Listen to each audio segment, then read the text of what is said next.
નમસ્કાર, સ્વાગત છે આપનું કચ્છ ઉદય ટીવી ન્યૂઝમાં। હું છું મોના ભાટિયા। તો સમાચારોની શરૂઆત કરીશું મુખ્ય સમાચારોથી।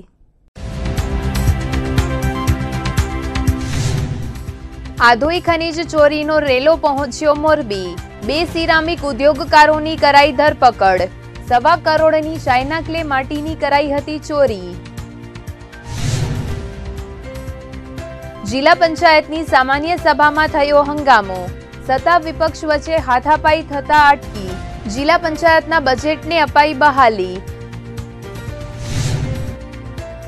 ભુજમાં મહિલા દિને જન્મેલી દીકરીઓ વધાવાઈ। કલેક્ટર દ્વારા નવજાત બાળાને અપાયો ચાંદીનો સિક્કો। કચ્છભરમાં મહિલા દિનની કરાઈ ઉજવણી। સુધરાઈની વેરા વસૂલાત બનાવાઈ વેગવાન।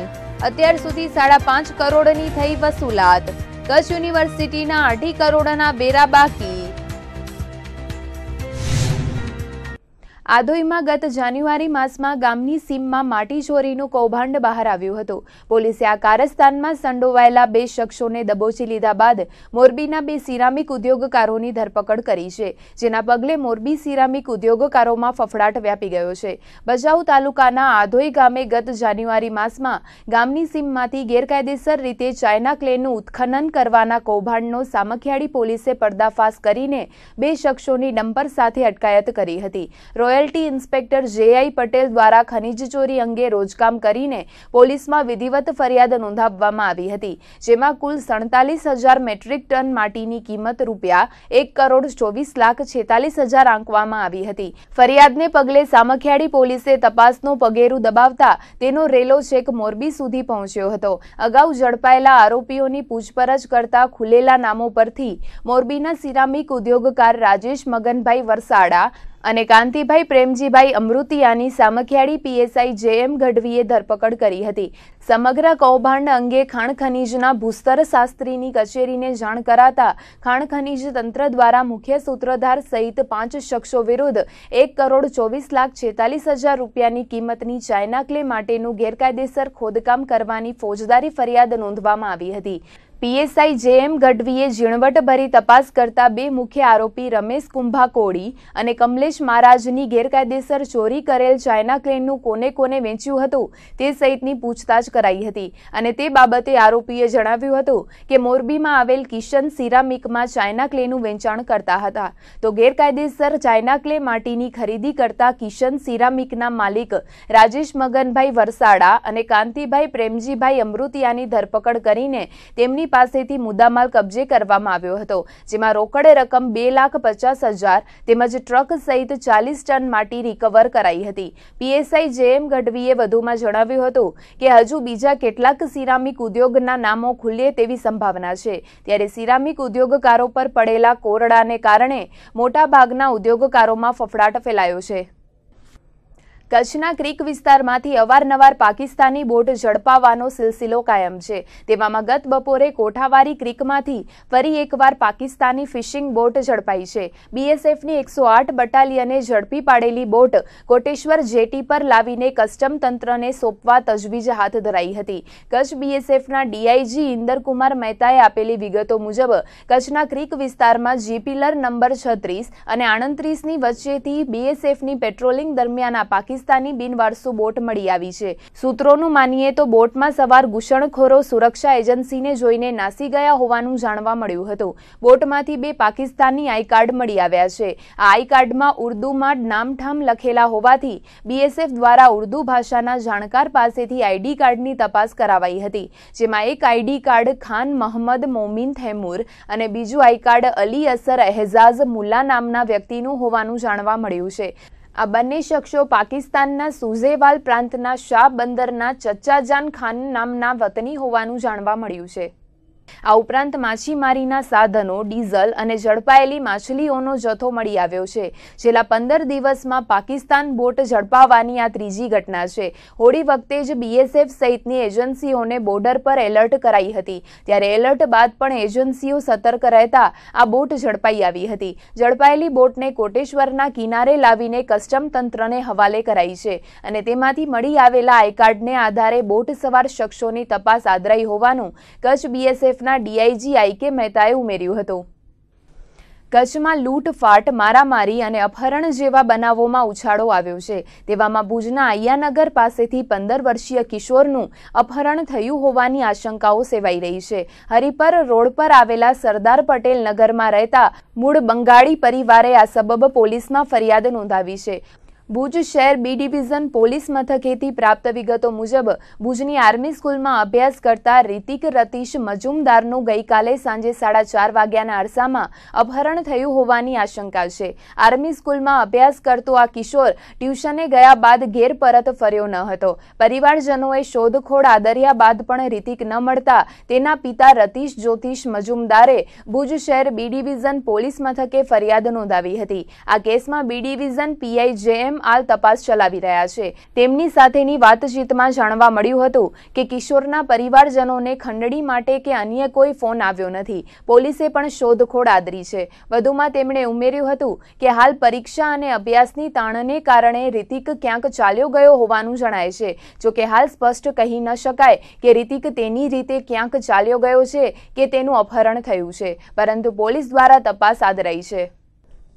કચ્છના તત્કાલીન કલેક્ટર અને સસ્પેન્ડેડ આઈએએસ અધિકારી એવા પ્રદીપ શર્મા માટે રાહતરૂપ સમાચાર સામે આવ્યા છે, જેમાં તેમની વિરુદ્ધ ચાલતા હવાલા કાંડના કેસમાં હાઈકોર્ટમાંથી તેમને જામીન મળ્યા છે.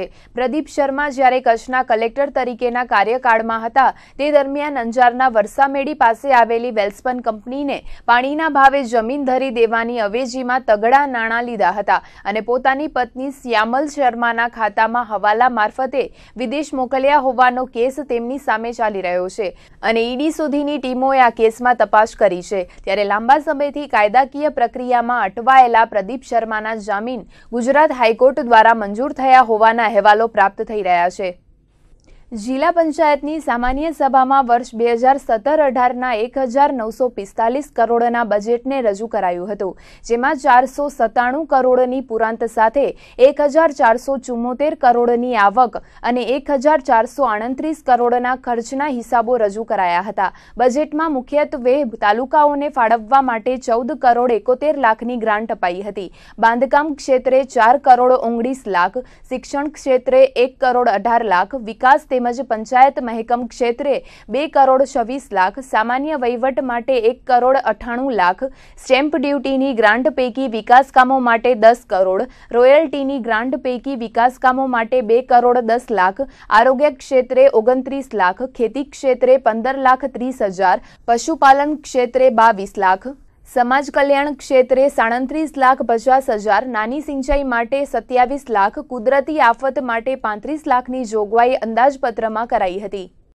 આ વખતે સામાન્ય સભામાં આજે બજેટ રજૂ કર્યું છે. એમાં 497.86 કરોડની પુરાંતવાળું અને કુલ 1945.89 કરોડનું આ ત્રીજું બજેટ મેં આજે રજૂ કરેલું છે. બજેટમાં જે જરૂરી છે એ પશુપાલન, આરોગ્ય, શિક્ષણ બધા ક્ષેત્રે પૂરતા પ્રમાણમાં જોગવાઈ રાખવામાં આવેલી છે. ગઈ વખતે જે રીતે વિપક્ષે કીધું એ રીતે 22 અમે લગભગ 50% જેટલું બજેટ વાપરેલું છે અને જે નથી વપરાયું એનું કારણ એ છે કે ગુજરાત સરકારમાંથી અને કેન્દ્ર સરકારમાંથી પૂરતા પ્રમાણમાં ગ્રાન્ટો આવતી હોય છે અને તેને કારણે આપણી જે જોગવાઈ છે એ બજેટ એમને એમ પડ્યું રહે છે અને અમને આ રાખવું એટલે પડે છે કે કદાચ ક્યારે આકસ્મિક જરૂર પડે તો આ બજેટ આપણે વાપરી શકીએ. કે ગયા વર્ષના બજેટના આંકડા મેં ગઈ મિટિંગમાં જ માહિતી મેળવી હતી કે તમે કેટલું ખર્ચ કર્યું, તો હજી 50% પણ ખર્ચ કર્યું નથી. અને આ વખતે પણ જે બજેટના આંકડાઓ રજૂ કર્યા છે એ માત્ર ને માત્ર કચ્છની જનતાને લોલીપોપ જેવું છે અને લોકોને આંખમાં ધૂળ નાખવા બરાબર છે. કારણ કે આંકડાઓ રજૂ કરે એમ બજેટમાં જોગવાઈ ઉપર ખર્ચ જ ન થાય તો શું કામ. ગયા વર્ષની બજેટની જો વાત કરું તો સામાજિક ન્યાય નિધિ હોય કે તમારે કુપોષણ બાળકોનું હોય, મહિલા ઉત્કર્ષ માટેનું હોય, બિલકુલ ખર્ચ ઝીરો છે. 1 રૂપિયો પણ ખર્ચ કરેલ નથી. નાની સિંચાઈની યોજનાઓ હોય, ઘણી બધી યોજનાઓ એવી છે કે એમાં 1 પણ રૂપિયો ખર્ચ થયેલું નથી. માનનીય અધ્યક્ષશ્રીને મેં એવું કીધું કે બજેટમાં જ્યારે આપણે જોગવાઈ કરતા હોઈએ, કારણ કે જિલ્લા પંચાયત એટલે સમગ્ર જિલ્લાની મિની સાંસદ તરીકે આપણે જેમને ઓળખીએ અને દરેક ગ્રામના લોકો એવું ઈચ્છતા હોય કે જિલ્લા પંચાયતના મારફત અમારા ગામનો પણ વિકાસ થાય. એટલા માટે અમે કીધું કે જિલ્લા પંચાયતની જે આપણી કરીને ભંડોળ છે આમ તો અમારે ગયા વર્ષની બચત અને ચાલુ વર્ષની આવક બે થઈને લગભગ 50 થી 60 કરોડ રૂપિયા જેટલું સૌ પડો, એમાં પણ આપણે 25-30 કરોડની માંડ જોગવાઈ કરતા હોય, એ પણ આપણે ખર્ચ ન કરીએ તો અધિકારીઓ ક્યાંક ને ક્યાંક એમને માની લો કાં તો ગાંઠતા નથી અથવા તો એમના આદેશનું પાલન કરતા નથી, બજેટની જોગવાઈ મુજબનું ખર્ચ થતું નથી. આ મુદ્દાઓ અમે આજે ઉઠાવ્યા હતા. જિલ્લા પંચાયતની સામાન્ય સભામાં આજે ભારે હોબાળો મચતા સભા અસામાન્ય બની ગઈ હતી. પાટણની ઘટના મુદ્દે આત્મવિલોપન કરીને જાન ગુમાવનારને શોકાંજલિ પાઠવવાનો ઠરાવ કરવા મુદ્દે સભામાં ગરમાગરમી થઈ હતી. સત્તાધીશો અને વિપક્ષી સભ્યો આમને સામને આવી ગયા હતા. માત્ર હાથાપાઈ થવાનું જ બાકી રહ્યું હતું. સામાન્ય સભાની શરૂઆતમાં વિપક્ષે પાટણમાં આત્મવિલોપન કરનાર દલિત આગેવાનને શ્રદ્ધાંજલિ આપવા અને તેને ન્યાય મળે તે માટે શોક ઠરાવ કરીને સરકારને ભલામણ કરવાની માંગ કરતા વિપક્ષની માંગણી જિલ્લા પંચાયત પ્રમુખે ફગાવી હતી, જેમાં વિપક્ષ દ્વારા જ મૌન પાડીને શ્રદ્ધાંજલિ અપાઈ હતી. ત્યારે સત્તાધારી પક્ષના સભ્ય અરવિંદ પિંડોરિયાએ કહ્યું હતું કે આ તો નવરા છે, ચાલો જલ્દી કાર્યવાહી શરૂ કરો. આવી કોમેન્ટને કારણે વિપક્ષીઓ રોષે ભરાયા હતા અને સત્તા પક્ષ વિપક્ષ વચ્ચે ભારે ચડાખડી થઈ હતી. સામસામે આવી ગયેલા સત્તા વિપક્ષના સભ્યો વચ્ચે મારામારી થવામાં સહેજ રહી ગઈ હતી. ભારે હંગામા અને શોરબકોર બાદ સભાની કાર્યવાહી શરૂ થઈ હતી. હંગામા સાથે શરૂ થયેલી સામાન્ય સભામાં વર્ષ 2018-19નું બજેટ પસાર કરવામાં આવ્યું હતું, તો વિપક્ષ દ્વારા પણ સભામાં પોતાના મુદ્દાઓની ઉગ્ર રજૂઆત કરાઈ હતી, જેમાં શિક્ષણ, આરોગ્ય અને પાણીના પ્રશ્નો અંગે રજૂઆત કરાઈ હતી. આ ઉપરાંત સ્ટેમ્પ ડ્યુટીની જોગવાઈ હેઠળ વિકાસ કામોમાં સૂચવ્યા મુજબ 7 કરોડના વિકાસ કામોને મંજૂરી અપાઈ હતી. તળાવ સુધારણાના 1 કરોડના કામોને મંજૂરી આપવા ઠરાવવામાં આવ્યું હતું. આરોગ્યની સુવિધાના સાધનો માટે 2,50,000 મંજૂર કરવાનો ઠરાવ કરાયો હતો. ભારે ગરમાગરમી ભર્યા માહોલ સાથે આજની જિલ્લા પંચાયતની બેઠક મળી હતી, જેમાં સત્તા પક્ષ અને વિપક્ષના સભ્યો વિવિધ શાખાના અધિકારીઓ ઉપસ્થિત રહ્યા હતા. અરવિંદભાઈ વાળું એવું છે કે જાનમાં કોઈ જાણે નહીં, હું લાડાની ફોઈ. એક ફોઈ હોય ને એ આમ બે હાથેથી પોળા કરીને હાલતા હોય કે હું જ કંઈક છું. આ વારંવાર એનો એક એની ટેવ છે, એમની હેબિટ છે. અને એવા શબ્દો વાપર્યા કે આ તો તમે નવરા છો. અરે ભાઈ, એમને કોઈ પાર્ટીમાં કોઈ એવું નથી એમને ઈચ્છતું. આ લોકો વચ્ચે ખલેલ પાડે છે. પ્રમુખશ્રી પણ એમનાથી અધ્યક્ષશ્રી પણ નારાજ છે કે વચ્ચે આ બધું રૂલિંગ આપવાનું કામ સભાના અધ્યક્ષનું છે. વચ્ચે એમને ક્યાંય બોલવાનો કોઈ અધિકાર નથી. દર મિટિંગમાં ક્યાંક ને ક્યાંક કોઈને બાબતોમાં અને ખાસ કરીને ટીવી અને મીડિયામાં આવવા માટે આ સતત ક્યાંક ને ક્યાંક ચર્ચામાં આવતા હોય છે, જેને કારણે અમારા સભ્યોએ વિરોધ કર્યો. અને આવા શબ્દો છે એ બોલવા નહીં જોઈએ, પરત ખેંચવા જોઈએ, તંદુરસ્ત લોકશાહી રીતે ચર્ચા થવી જોઈએ. એ બાબતે સામાન્ય સભાના હોલમાં કોલાહલ વચ્ચે શું ખાસ ચર્ચાઓ બંને વચ્ચે થઈ એ મારા ધ્યાનમાં નથી. જિલ્લા પંચાયતમાં કોન્ટ્રાક્ટ બેઝ પર ફરજ બજાવતા ડ્રાઈવરોને છેલ્લા 5 મહિનાથી પગાર ચૂકવવામાં આવ્યો નથી. ત્યારે આજે જિલ્લા પંચાયતની સામાન્ય સભા બાદ વિપક્ષી નેતા વી.કે. હુંબલની આગેવાનીમાં જિલ્લા પંચાયતના અધ્યક્ષા કૌશલ્યાબેન માધાપરિયાને રજૂઆત કરાઈ હતી. ડ્રાઈવરોએ સમયસર પગાર ન મળવાની સાથે કોન્ટ્રાક્ટર દ્વારા પૂરતો પગાર પણ ચૂકવાતો નથી. કોન્ટ્રાક્ટરોને ડ્રાઈવરોના પગાર પેટે ₹12,000 મળે છે, જ્યારે ડ્રાઈવરોને માત્ર 6,000 ચૂકવવામાં આવે છે. આમ તમામ ડ્રાઈવરો આરોગ્ય શાખાના છે અને તેઓને પગાર ન ચૂકવાતા સત્વરે પગારનું ચૂકવણું કરવાની માંગ ઉઠી હતી.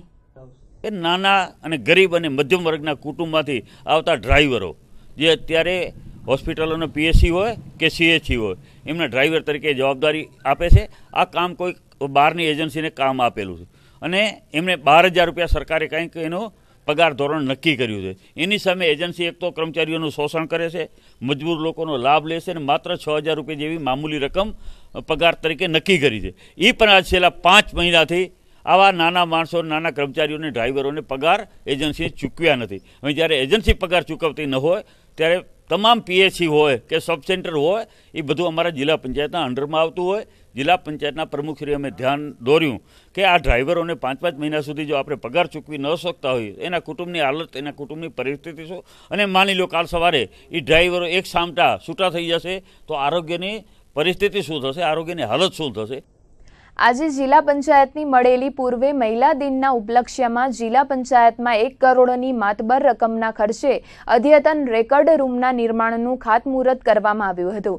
જિલ્લા પંચાયત અધ્યક્ષા કૌશલ્યાબેન માધાપરિયાએ રેકર્ડ રૂમનું ખાતમુહૂર્ત કરતા જણાવ્યું હતું કે જિલ્લા પંચાયત મધ્યે જૂનો રેકર્ડ રૂમ જર્જરિત બનતા કચેરીના અગત્યના દસ્તાવેજો અને ફાઇલોની જાળવણી કરવામાં ભારે પરેશાની સર્જાતી હતી, જેથી તમામ રેકર્ડ એક જ જગ્યા પર સાચવી શકાય તે હેતુથી 1 કરોડના ખર્ચે અદ્યતન રેકર્ડ રૂમ બનાવવામાં આવશે, જેનું આજે ખાતમુહૂર્ત કરવામાં આવ્યું હતું. આ અદ્યતન રેકર્ડ રૂમમાં જિલ્લા પંચાયતની વિવિધ શાખાના જૂના અને અગત્યના દસ્તાવેજો માટે જુદી જુદી જગ્યા ફાળવાશે તેવું પણ તેમણે ઉમેર્યું હતું. આજે મહિલા દિવસ નિમિત્તે જિલ્લા પંચાયતમાં રેકોર્ડ રૂમનું ખાતમુહૂર્ત કરવામાં આવ્યું છે. ઘણા સમયથી એક ચિંતા હતી કે જ્યારે ઓફિસની મુલાકાત લેતી હતી ત્યારે ઘણા બધા ફાઇલો અને દફતરોના પોટલા એમને જ્યાં ત્યાં પડ્યા રહેતા હતા. એને કારણે એવું થયું કે ચાલો એક સરસ રેકોર્ડ રૂમ બનાવીએ, જેને કારણે બધું જ દફતર ખૂબ સરસ રીતે સંચવાયેલું રહે. જૂનું એક હતું પણ એ હવે જર્જરિત હાલતમાં છે, એટલે 1 કરોડના ખર્ચે નવું અદ્યતન રેકર્ડ રૂમ બનાવવાના છે. અમે બધા જ પ્રકારની જુદા જુદા ખાતાની અને એના માટેના જગ્યા અલગ રાખેલી હશે અને જ્યારે જોઈએ ત્યારે આસાનીથી મેળવી શકાય એના માટે, અને બીજું કે ઉંદર કે બીજી કોઈ જીવાતો એને નુકસાન ના પહોંચાડે એના માટે એને ખૂબ સુરક્ષિત રીતે રાખી શકાય અને ઘણા વર્ષો સુધી સાચવી શકાય એના માટેની બધી સુવિધાઓ હશે. નિર્માણની અવધિ કેટલા સમયની રહેશે? ક્યાં સુધીમાં નિર્માણ થઈ જશે? અમારા પૂરા પ્રયત્નો હશે કે જલ્દીમાં જલ્દીથી આ રેકોર્ડ રૂમ તૈયાર થઈ જાય. મહિલાઓને માત્ર વિશ્વ મહિલા દિને જ નહીં પરંતુ હર હંમેશ સન્માન મળી રહે તે હેતુથી સરકાર દ્વારા આજે દીકરી અવતરણને વધાવવાનો નિર્ધાર કરવામાં આવ્યો છે. ત્યારે ભુજની જીકે જનરલ હોસ્પિટલમાં જન્મેલી દીકરીને ખુદ કચ્છ કલેક્ટર રેમ્યા મોહને વધાવ્યો હતો. કલેક્ટર રેમ્યા મોહને ઉષાબેન કુસવાને ઘેર જન્મેલી પુત્રીને વધાવીને ચાંદીનો સિક્કો, મીઠાઈ તેમજ મમતા કીટ અર્પણ કરી હતી. તેમણે જણાવ્યું હતું કે હજુ પણ અનેક સમાજોમાં પુત્ર પુત્રી વચ્ચે ભેદ રાખવા આવે છે, ત્યારે આ ભેદરેખા દૂર કરવા સરકાર દ્વારા જે પહેલ કરાઈ છે તે આવકારદાયક છે. તો આ પ્રસંગે નવજાત શિશુના પરિવારજનોએ પોતાની પુત્રીનું નામ રેમ્યા રાખવાની વાત પણ કલેક્ટર રેમ્યા મોહનને કરી હતી, જેને કલેક્ટરે પોતા માટે સન્માન સમાન વાત ગણાવી હતી. આ પ્રસંગે civil surgeon Jignaben Upadhyay, Bhuj BHO doctor Gala, doctor Bhadarka, Niranjan engineer સહિતનાઓ ઉપસ્થિત રહ્યા હતા. આજે વિમેન્સ ડે નિમિત્તે ખાસ સરકારનું એ આયોજન હતું કે 12 વાગે પછી એટલે 8મી માર્ચ જેટલી પણ બાળકીઓ જન્મ લેશે એ બધાને સન્માન કરવામાં આવે. ચાંદીનો સિક્કો, એક નાની કીટ અને મીઠાઈ, એટલે માતાને અને દીકરીને. એટલે સમાજમાં જે પ્રશ્નો છે, ફોર એક્ઝામ્પલ દીકરી જન્મે તો કોઈનું કંઈ અમુક સમાજોમાં અમુક જગ્યાએ કંઈ ઉત્સાહ કે ખુશી ના હોય અને દીકરો જન્મે તો બધાને ખુશી થાય. આ જે ઇમ્બેલેન્સ છે સમાજમાં એ કરેક્ટ કરવા માટે અને આ એક મેસેજ બહાર પાડવા માટે લોકો સુધી કે દીકરી જન્મે તો પણ તમારે આ તો ખુશીની જ વાત છે અને આ બધા માનસિકતાઓ ચેન્જ કરવા માટે એક પ્રયત્ન છે, જે ખૂબ સારી બાબત ગણાય અને એના થકી એક જે દીકરી આજે જન્મેલ છે એમને સન્માન કરવા માટે અમે બધા અહીંયા. તો આજે મહિલા દિન નિમિત્તે કચ્છ કલેક્ટર રેમ્યા મોહને પણ મહિલાઓને શુભેચ્છાઓ પાઠવી હતી અને સમાજોમાં દીકરીઓ પ્રત્યે રહેલા કુરિવાજો અંગે પોતાની વાત મૂકી હતી. ખાસ કરીને હું કહેવા માંગુ છું કે મહિલાઓ, સમાજ પ્રત્યે મહિલાઓની જે કંઈ જવાબદારીઓ એ પણ ઇક્વલી એ લોકો નિભાવે અને એ જ રીતે સમાજ પણ મહિલાઓ પ્રત્યે જે ફરજો અને જવાબદારીઓ છે એ નિભાવે અને સમાજમાં જે ઇમ્બેલેન્સ અને બાયસ છે, જેન્ડર બાયસ દૂર કરવા માટે ફક્ત મહિલાઓ નથી, મહિલાઓ, પુરુષો સમાજ સાથે રહીને આ કરે તો જ એ દૂર થાય અને ભલે 2-3 પેઢી લાગે પણ આપણે દરરોજ એના માટે પ્રયત્ન કરવો જોઈએ. બસ આટલું જ મારે કહેવાનું છે. રાપર નગરપાલિકા દ્વારા પોલીસ લાઇનથી આથમણા નાકા, શંકરવાડી, તકિયાવાસ સહિતના વિસ્તારોમાં વર્ષો જૂના પાણીના વહેણ પર કરવામાં આવેલા દબાણ દૂર કરવામાં આવ્યા હતા. દબાણ હટાવવાની આ કાર્યવાહીમાં chief officer Mehul Jodhpura, engineer Dinesh Solanki, sanitary inspector Kishor Thakkar સહિતના અધિકારી અને કર્મચારીઓ જોડાયા હતા. શહેરના વિવિધ વિસ્તારોમાં 35 જેટલા પાકા દબાણો પર JCB મશીન ફેરવીને દબાણ દૂર કરવામાં આવ્યું હતું. આ વિસ્તારોમાં વર્ષોથી પાણીના વહેણ આવેલા છે, જેમાં શહેરના નગાસર તળાવના પાણીનું વહેણ વહી રહ્યું છે. તેના પર લોકોએ પાકા મકાનો બનાવી દીધા હતા, જે સુધરાઈ દ્વારા તોડી પાડીને દબાણ હટાવાયું હતું. તો હવે નગરપાલિકા દ્વારા શંકરવાડી, પોલીસ લાઇન, તકિયાવાસ, આથમણા નાકા, નદી નાકા સહિતના વિસ્તારોમાં પાણીના નિકાલ માટે 2 કરોડના ખર્ચે કેનાલ બનાવીને વરસાદી પાણી નદી તળાવમાં વહેતું કરવા માટેની કામગીરી હાથ ધરવામાં આવશે, જેથી આ વિસ્તારોમાં ચોમાસા દરમિયાન પાણી ભરાવાનો પ્રશ્ન કાયમી ધોરણે ઉકેલાઈ શકે. નગરપાલિકાની આ કામગીરીથી આ વિસ્તારમાં રહેતા લોકો અને જેમના ઘરોમાં પાણી ભરાઈ જતા હતા તેમનામાં આનંદની લાગણી વ્યાપી ગઈ હતી. અહીંયા આપણે 14 મહિના પછી પરફોર્મન્સ ગ્રાન્ટમાંથી સ્ટોમ વોટર ડ્રેન પ્લસ નદી પર બ્રિજનું કામ લીધેલું હતું. નદી પર બ્રિજનું કામ તો ઓલમોસ્ટ પૂર્ણ થઈ ગયેલું છે. સ્ટોમ વોટર ડ્રેનનું કામ છે. સત્યાવાસ અને આ શંકરવાડી વિસ્તારમાં પાણી ભરાવાનો સૌથી મેક્સિમમ પ્રશ્ન રહે છે. આખા શહેરનું પાણી અહીંયા થઈને પસાર થાય છે. જૂની અહીં કેનાલ છે, પણ ગંદકી અને ખુલ્લી હોવાના હિસાબે અને નાના મોટા અડાવડા દબાણો પર થઈ ગયા છે. એટલે આ કામ આખું આપણે લીધેલું છે. માર્ચ માસ ચાલી રહ્યો હોવાથી તમામ સરકારી કચેરીઓ પોતાના બાકી રહેલા લેણા વસૂલવા માટે ખાસ ઝુંબેશ આદરવામાં આવી રહી છે. ત્યારે ભુજ નગરપાલિકા દ્વારા પણ વેરા વસૂલાતની કામગીરી પર ધ્યાન કેન્દ્રિત કરવામાં આવ્યું છે. ગત વર્ષે ભુજ નગરપાલિકાને વેરા વસૂલાત પેટે 11.5 કરોડ રૂપિયાની આવક થઈ હતી, પરંતુ આ વખતે હજુ 50% જેટલી જ વેરા વસૂલાત થઈ હોવાનું નગરપાલિકાના પ્રમુખ અશોક હાથીએ જણાવ્યું હતું. તો કરોડો રૂપિયાના સરકારી લેણા પણ હજુ સુધી નથી, જેમાં કચ્છ યુનિવર્સિટીના 2 થી 2.5 કરોડ રૂપિયાના વેરા બાકી હોવાની વાત પણ પ્રમુખે કરી હતી. સાથે જ જિલ્લા પંચાયતના 10 લાખ, એસપી ઓફિસના 14 લાખ, અદાણી હોસ્પિટલના 53 લાખ, એસટીના 3 લાખ, વેસ્ટર્ન રેલવેના 8 લાખ, જલ સેવા નગરના 6 લાખ, રેન્જ ફોરેસ્ટ ઓફિસ વિસ્તરણના 1,20,000 તેમજ પોલિટેકનિક એન્જિનિયરિંગ કોલેજના લાખો રૂપિયાના વીજ વેરા બાકી છે.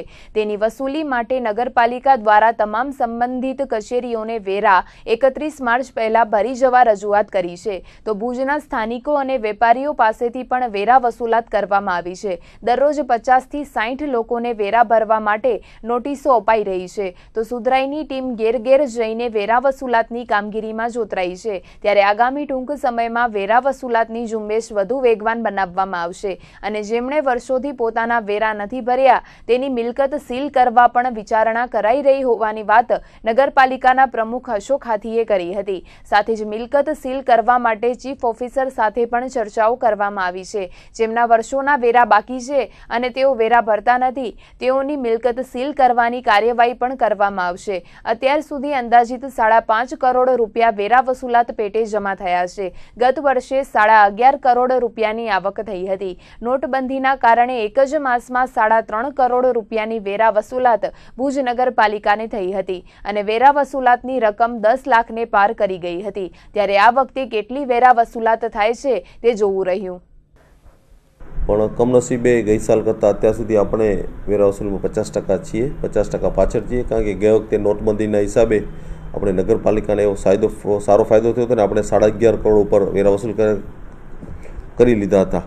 અત્યારે આપણે જોવા જઈએ તો 28 ફેબ્રુઆરી સુધી આપણે 5 કરોડ ને 10 લાખ સુધી કરશું કે ને કાલની તારીખ સુધી આપણે 5.5 કરોડ સુધી વેરા વસૂલ કરી શક્યા છીએ નગરપાલિકા લેવલે. આનામાં સરકારી લેણામાં જે મોટી સ્કૂલો છે, ઓફિસો છે, યુનિવર્સિટી છે, એના લેણા વસૂલી બાકી છે. યુનિવર્સિટીના ઓછામાં ઓછા 6 થી 7 કરોડ રૂપિયા લેણું બાકી છે નગરપાલિકાનું. તો યુનિવર્સિટી સાથે ચર્ચા થઈ અને એ લોકો સરકારમાં ગ્રાન્ટની માંગણી કરી છે. ગ્રાન્ટ આવી હશે તો એ લોકો ભરી આપશે. તો ભુજની પ્રજાને નગરપાલિકાના પ્રમુખ અને ભુજના નાગરિક તરીકે અપીલ કરું છું કે તમારા જે નગરપાલિકામાં રહેતા લેણા, વેરા વસૂલાત, પાણી કે ગટરના પૈસા બાકી રહેતા હોય તો તાત્કાલિક ધોરણે ભરી જવા વિનંતી કરું છું. અત્યારે જોવા જઈએ તો જેમ દર વર્ષની જેમ જે લોકોનો વેરા વસૂલોનો બિલ હોય આપણે બિલ બધાને બજાવી દઈએ છીએ. તે ઉપરાંત સ્લમ વિસ્તાર છે, જે લોકો પાણી અને ગટરના પાણી નથી ભરતા એ લોકો પાસે અમે અલગ અલગ બ્રાન્ચેડોને નિમી અને અલગ અલગ રીતે વેરા વસૂલી કરવામાં આવે છે. બાકી જે મોટી અમુક જે જીઆઈડીસી છે, જથ્થાબંધ બધા છે, એ લોકોને નોટિસ આપેલી છે અને સીઓસી સાથે ચર્ચા પણ થયેલી છે કે જરૂર પડે તો સરકારી રાય નિયમ મુજબ નગરપાલિકા એક્ટ પ્રમાણે સીલિંગ કરવાની જરૂર પડે તો પોલીસ બંદોબસ્ત રાખી અને સીલિંગ પર કરવાની કાર્યવાહી કરશું અમે. માર્ચ માસના પ્રારંભથી જ પીજીવીસીએલ ભુજ સર્કલ દ્વારા બાકી વીજ લેણા વસૂલાતની ઝુંબેશ વેગવાન બનાવાઈ છે. વોટર વર્કર્સ સિવાયનું 20 કરોડ જેટલું બાકી વીજ લેણું વસૂલવા આરંભાયેલા મેગા ઓપરેશન દરમિયાન એક સપ્તાહમાં જ 900 કનેક્શનો કપાતા ફફડાટ ફેલાઈ ગયો છે. નાણાકીય વર્ષ 2017-18 પૂર્ણ થઈ રહ્યું હોવાથી વર્ષ દરમિયાનના બાકી વીજ લેણાની વસૂલાત માટે પીજીવીસીએલ ભુજ સર્કલ દ્વારા વસૂલાત ઝુંબેશને વેગવાન બનાવવામાં આવી છે. વોટર વર્કર્સ સિવાયના ઘર, દુકાન, ખેતીવાડી, ઉદ્યોગ સહિત 47,000 ગ્રાહકોના 20 કરોડ જેટલા બાકી લેણાની વસૂલાત માટે મેગા ઓપરેશન આરંભાયું છે. વીજ તંત્રની 70 થી વધુ ટીમો દ્વારા દરરોજ વસૂલાત ઝુંબેશ કરવામાં આવી રહી છે. તો જે ગ્રાહકોને સ્થળ પર બાકી વીજ બિલ ભરવા હોય તો તેઓને પણ આ સુવિધા અપાઈ રહી છે. છેલ્લા એક સપ્તાહમાં આ ઝુંબેશ દરમિયાન 900 વીજ કનેક્શનો કાપી નખાતા બાકીદારોમાં ફફડાટ ફેલાયો છે. તો જેમ જેમ 31 માર્ચ નજીક આવશે તેમ તેમ આ વસૂલાત ઝુંબેશને વધુ વેગવાન બનાવાશે. અમારી ભુજ વર્તુળ કચેરી હેઠળ આશરે 26 કરોડ રૂપિયાનું વિવિધ વીજ જોડાણોનું એરિયસ એટલે કે બાકી લેણા બાકી છે, જેમાંથી 11 કરોડ જેવા રહેણાંકના છે, રહેણાંકના ગ્રાહકોમાં. પછી 3 કરોડ રૂપિયા જેવા ઔદ્યોગિક છે, ખેતીવાડી 10 કરોડ રૂપિયા છે, અને ગ્રામ પંચાયતમાં જે અમે સ્ટ્રીટ લાઇટ આપીએ છીએ એના 19 લાખ જેવા છે. એ માર્ચ અંતની અંદર મહત્તમ અમે વસૂલાત થાય એવા અમે પ્રયત્નો ચાલુ કરી દીધેલ છે. અને બધા અમારા ગ્રાહકોને ટીવી માધ્યમ દ્વારા, પત્રકાર છાપા દ્વારા અને રિક્ષાઓમાં જાહેર દ્વારા બધાને જાણ કરીએ છીએ કે ભાઈ તમે સત્વરે બાકી લેણું હોય એ ભરી જશો, જેથી કરી અમારે વીજ જોડાણ કાપવાની પ્રક્રિયા કરવી ન પડે, જેથી તમે પણ હેરાન ન થાવ, અમારા માણસોએ ત્યાં સુધી કાપવા ન આવવું પડે, અને સહકારપૂર્ણથી આ જે અમારું લેણું છે એ વસૂલાત થઈ જાય અને આ પ્રજાની સંસ્થા સુચારુ રૂપે ચાલુ રહે એ માટે અમે સહકાર આપવા દરેક ગ્રાહકોને અપીલ કરીએ છીએ. અંજાર પોલીસ મથકે પૂર્વ કચ્છ એસપી ભાવનાબેન પટેલની અધ્યક્ષતામાં લોક દરબાર યોજાયો હતો, જેમાં એસપી સહિત અંજાર પોલીસ મથકમાં ફરજ બજાવતા અધિકારી કર્મચારીઓએ લોકોના પ્રશ્નો સાંભળ્યા હતા. સ્થાનિક આગેવાન ધનજીભાઈ સોરઠિયાએ અંજાર શહેરના તમામ સર્કલો પર થતી ટ્રાફિક સમસ્યાને હળવી કરવા રજૂઆત કરી હતી. કિસાન સંઘના પૂર્વ પ્રમુખ અને કોંગ્રેસ અગ્રણી અરજણભાઈ આહિરે ખાનગી વીજ કંપનીઓની દાદાગીરી અંગે રજૂઆતો કરી હતી, જેમાં ખાનગી વીજ કંપનીઓ દ્વારા ખેડૂતોની માલિકીના ખેતરો પર જબરદસ્તીથી વીજ પોલ નાખવામાં આવતા હોવાની રજૂઆત કરી હતી અને પોલીસ દ્વારા જ કંપનીઓને પ્રોટેક્શન આપવામાં આવે છે, ત્યારે આ મુદ્દે યોગ્ય પગલાં લેવાય તેવી માંગ કરાઈ હતી. લોક દરબારમાં અંજારના શહેરી વિસ્તાર અને ગામડાઓમાં યોગ્ય રીતે રાત્રિ પેટ્રોલિંગ કરવામાં આવે તેવી રજૂઆત અરજણભાઈ ખટારિયાએ કરી હતી. યોગેશ્વર ચોકડી પાસે ભારે વાહનોની સમસ્યા છે, તે દૂર કરવા માટે રવિ આહિરે રજૂઆત કરી હતી. આમ વિવિધ પ્રશ્નો અંગે જાગૃત નાગરિકોએ રજૂઆત કરી હતી. માર્ચ માસના પ્રારંભથી જ સૂર્યનારાયણે પોતાનો પ્રકોપ શરૂ કર્યો છે. છેલ્લા એકાદ સપ્તાહથી કચ્છમાં ગરમીનું પ્રમાણ ઉચકાયું છે. બપોરે કચ્છનું તાપમાન 35 થી 38 ડિગ્રીની આસપાસ રહે છે, જ્યારે રાત્રિના લઘુત્તમ તાપમાનનો પારો 18 થી 20 ડિગ્રી પર સ્થિર થતા બેવડી ઋતુ અનુભવાઈ રહી છે. પરંતુ ઉનાળાના પ્રારંભની સાથે જ લીંબુની માંગમાં વધારો જોવા મળી રહ્યો છે અને માત્ર 10 દિવસના સમયગાળામાં જ લીંબુના ભાવ આસમાને પહોંચ્યા છે. 10 દિવસ પૂર્વે લીંબુ 40 રૂપિયાના ભાવે બજારમાં વેચાતા હતા, પરંતુ હવે લીંબુના ભાવ 120ને પાર કરી ગયા છે. હોલસેલ બજારમાં લીંબુના ભાવ 80 રૂપિયાની આસપાસ સ્થિર થયા છે, જ્યારે માર્કેટમાં સારી ક્વોલિટીના લીંબુ 100 થી 120 રૂપિયાના ભાવે વેચાઈ રહ્યા છે. કચ્છમાં લીંબુની ખેતી નહિવત હોવાથી સ્થાનિક માલ મળતો નથી, જેથી વેપારીઓને અમદાવાદ અને ભાવનગરથી લીંબુનો માલ મંગાવવો પડે છે. સમગ્ર ગુજરાતમાં ગરમી વધતા લીંબુની માંગમાં પણ વધારો થયો છે, સાથે જ લીંબુની આવક ઘટતા ભાવ વધારો જોવા મળી રહ્યો છે. લીંબુના ભાવ ભલે 100 રૂપિયાને પાર કરી ગયા હોય, પરંતુ ગરમીમાંથી રાહત આપતો લીંબુ ખરીદવા માટે ગ્રાહકોની ભીડ જોવા મળી રહી છે. ત્યારે હજુ પણ આગામી સમયમાં લીંબુમાં ભાવ વધારો થાય તેવી શક્યતાઓ વેપારીઓ વ્યક્ત કરી રહ્યા છે.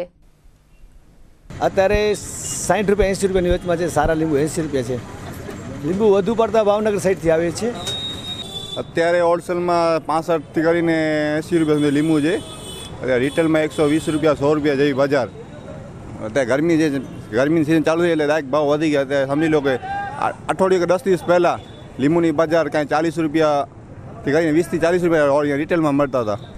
સાંપ્રત સમયમાં કિડનીની બીમારીઓમાં વધારો થઈ રહ્યો છે, પરંતુ કચ્છમાં કિડનીની સ્પેશિયાલિસ્ટ હોસ્પિટલોની ઉણપ છે. ત્યારે ગાંધીધામમાં સ્ટર્લિંગ રામકૃષ્ણ સ્પેશિયાલિસ્ટ હોસ્પિટલમાં કિડનીની ઉત્તમ સારવાર ઉપલબ્ધ છે. વિશ્વ કિડની દિવસ નિમિત્તે ગાંધીધામમાં કિડનીના રોગો માટે કયા પ્રકારની સારવાર ઉપલબ્ધ છે તે માટે ફેસિલિટી ડિરેક્ટરે જણાવ્યું હતું કે હૃદય, ફેફસા, મગજ જેવા અનેક મહત્વપૂર્ણ અંગોની સાથે આપણા શરીરમાં કુદરતી ફિલ્ટરનું કામ કરતા જે અંગ છે તેને આપણે કિડની તરીકે ઓળખીએ છીએ, તેની પણ યોગ્ય સંભાળ રાખવાથી કિડનીના રોગોથી બચી શકાય છે. Sterling Ramakrishna speciality hospital Gandhidham દ્વારા કિડની સંબંધિત સારવાર સેવાઓ 24 કલાક ઉપલબ્ધ કરાવવામાં આવી રહી છે. કિડનીના રોગો સહિત સ્વાસ્થ્યને નુકસાન કરનારા અનેક રોગો વિશે સામાન્ય જનતા યોગ્ય માહિતી મેળવે તે માટે સ્ટર્લિંગ હોસ્પિટલ પ્રયત્નશીલ છે. સોશિયલ મીડિયા સહિતના વિવિધ માધ્યમો ડોક્ટર્સ દ્વારા સમયાંતરે જાગૃતિ કાર્યક્રમો, અંગદાન કાર્યક્રમો અને નિઃશુલ્ક તપાસ શિબિરનું આયોજન હોસ્પિટલ દ્વારા કરાવવામાં આવે છે. છેલ્લા 2 વર્ષથી સ્ટર્લિંગ રામકૃષ્ણ હોસ્પિટલ ગાંધીધામમાં કિડનીના દર્દીઓની સારવાર કરી રહી છે અને કિડની રોગના એકમાત્ર નેફ્રોલોજિસ્ટ ડોક્ટર માધવ તમહાનકર આ હોસ્પિટલમાં સેવા આપી રહ્યા છે. હાલ આ હોસ્પિટલમાં દર મહિને 500 જેટલા ડાયાલિસિસ કરવામાં આવે છે. છેલ્લા 2 વર્ષમાં 8200થી વધુ ડાયાલિસિસ કરવામાં આવ્યા છે. તે સિવાય જટિલ કિસ્સાઓમાં કિડની ટ્રાન્સપ્લાન્ટની સુવિધાઓ સ્ટર્લિંગ હોસ્પિટલના નજીકના યુનિટમાં ઉપલબ્ધ કરાવવામાં આવી છે અને કિડની પ્રત્યારોપણ અંગે સંપૂર્ણ માહિતી અને માર્ગદર્શન હોસ્પિટલ દ્વારા આપવામાં આવે છે. 2006 से ये वर्ल्ड किडनी डे सेलिब्रेट कर रहे हैं और इसका मेन पर्पज है कि global awareness about kidney problem, kidney health के लिए क्यों ज़रूरी है और किडनी प्रॉब्लम से, किडनी इश्यूज से क्या क्या हेल्थ रिलेटेड प्रॉब्लम हो सकते हैं उसके रिलेटेड अवेयरनेस करना, यही इसका मेन पर्पज है. Kidney related awareness all over the world उतना नहीं है जितना हार्ट रिलेटेड अवेयरनेस है. जो किडनी रिलेटेड डिजीजेस कौन से हैं, उसमें कौन से मेडिसिन अवेलेबल है, कौन से form of treatment, dialysis, peritoneal dialysis, transplant, इसके बारे में अवेयरनेस करना यही मेन पर्पज है kidney disease global kidney day celebrate करने. આજે મહિલા દિન નિમિત્તે સમગ્ર વિશ્વની સાથે ગુજરાત અને ભારતમાં પણ મહિલા દિન ઉજવાયો હતો. ત્યારે હાલ ગુજરાત વિધાનસભાના ચાલતા સત્રમાં ગૃહનું સંચાલન મહિલા ધારાસભ્યને સોંપવામાં આવ્યું હતું, જેમાં ભુજના ધારાસભ્ય ડોક્ટર નીમાબેન આચાર્યએ વિધાનસભાનું સંચાલન કર્યું હતું. મહિલા દિન નિમિત્તે મળેલા ખાસ સત્રમાં મુખ્યમંત્રી વિજય રૂપાણીએ આજના વિશેષ દિનની શુભકામનાઓ પણ પાઠવી હતી. માનનીય મુખ્યમંત્રી શ્રી, આજે હેપી વુમન્સ ડે, સૌને મારી ખૂબ શુભેચ્છા. માનનીય અધ્યક્ષશ્રી, આજે વિશ્વ મહિલા દિવસ નિમિત્તે આપ શ્રી પણ અધ્યક્ષ સ્થાને બિરાજ્યા છો. અહીંયા પણ અનેક મહિલા ધારાસભ્ય બહેનો પણ છે. સમગ્ર ગુજરાતની, વિશ્વમાં વસતી પણ ગુજરાતી બહેનો, આ બધાને વિશ્વ મહિલા દિન નિમિત્તે ખૂબ ખૂબ શુભેચ્છાઓ પાઠવું છું. આંતરરાષ્ટ્રીય મહિલા દિવસની ઉજવણી અંતર્ગત નારી શક્તિને વધાવવા અને બિરદાવવા માટે ભાજપ મહિલા મોરચા તેમજ રાજસ્થાન મહિલા મંડળ દ્વારા ઉજવણી કરવામાં આવી હતી. નવજાત બાળકીઓના પરિવારજનોને મમતા કીટ પણ અર્પણ કરવામાં આવી હતી. આંતરરાષ્ટ્રીય મહિલા દિવસ નિમિત્તે આદિપુરની સ્નેહ હોસ્પિટલ તેમજ રિદ્ધિસ વુમન્સ હોસ્પિટલમાં આ કાર્યક્રમ યોજાયો હતો, જ્યાં આજે જન્મેલી 3 નવજાત બાળકીઓના પરિવારજનોને લક્ષ્મીજી સરસ્વતીજીના ચાંદીના સિક્કા ઉપરાંત મમતા કીટ અર્પણ કરવામાં આવી હતી. જિલ્લા ભાજપ મહિલા મોરચાના અધ્યક્ષા દિવ્યાબા જાડેજાની આગેવાની હેઠળ થયેલ ઉજવણી સંદર્ભે તેમણે જણાવ્યું હતું કે વર્તમાન સમય દરેક ક્ષેત્રમાં મહિલાઓ પુરુષ સાથે કદમથી કદમ મિલાવીને આગળ વધી રહી છે.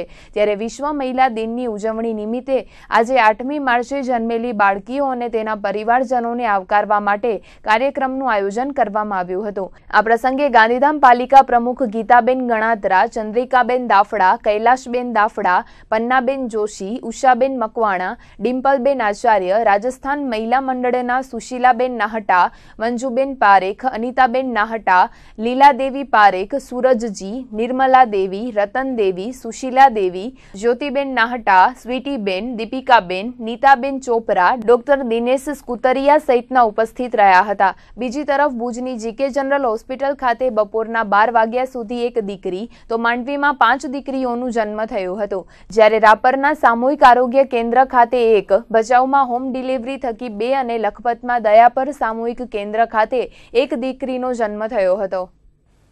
ગુજરાત સરકારના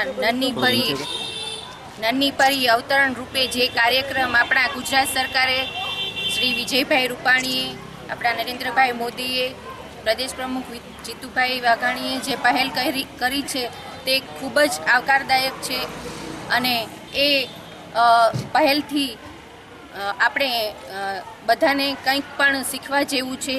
અહીંયા તમે જોઈ રહ્યા છો જે અલગ અલગ સંસ્થા, અમારા મહિલા મોરચાના બહેનો, ભારતીય જનતા પાર્ટીમાંથી ચૂંટાયેલા બહેનો, નગરપાલિકાના પ્રમુખ, બધા જ બહેનો અમારી સાથે છે. ખૂબ જ સારો સહકાર મળે છે અમને અને ખરેખર કહી શકાય તો આવી પહેલ આદિ સુધી જે આ કાર્ય કર્યું છે વિજયભાઈ રૂપાણીએ, આપણા સીએમ સાહેબે, એ ખૂબ જ આવકારને પાત્ર છે. આજે અમે આવ્યા એ ખાસ નન્ની પરીના અવતરણ રૂપે એમને સીએમ સાહેબ તરફથી ચાંદીનો સિક્કો જે લક્ષ્મીને ગણપતિજીનો પ્રતીક એમાં કરેલો છે એ એમને અર્પણ કરવા અને જે કીટ જે આપી છે આખી જ એમાં નન્ની પરી માટે જે બાળકી આવી છે એના માટે કીટ છે આખી સાબુથી કરી, એના રમકડાથી કરી અને આખી જ કીટ સરકારશ્રીએ આપી છે. ચાંદીનો સિક્કો છે અને મીઠાઈનો ડબ્બો છે, એ જ અમે અર્પણ કરવા એમને દેવા માટે અમે અહીંયા આવ્યા છીએ.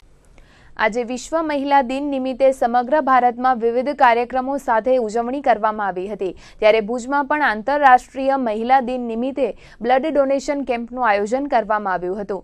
Inner wheel club of Bhuj flamingo દ્વારા આ બ્લડ ડોનેશન કેમ્પનું આયોજન કરાયું હતું, જેમાં 50થી વધુ મહિલાઓએ રક્તનું દાન કર્યું હતું. તો ભુજની 5 મહિલાઓનું સન્માન પણ કરવામાં આવ્યું હતું, જે સમાજ સેવા, મેડિકલ, કલાત્મક ક્ષેત્ર, શિક્ષણ ક્ષેત્રમાં અગ્રેસર રહેલી મહિલાઓ સન્માનિત કરાઈ હતી. તો સાથે જ સહયોગ મેળાનું આયોજન પણ થયું હતું, જેમાં 5 રૂપિયાથી લઈને 200 રૂપિયા સુધીની વસ્તુઓ વેચાણ માટે મૂકવામાં આવી હતી. આ કાર્યક્રમ ભુજના રોટરી હોલ ખાતે યોજાયો હતો.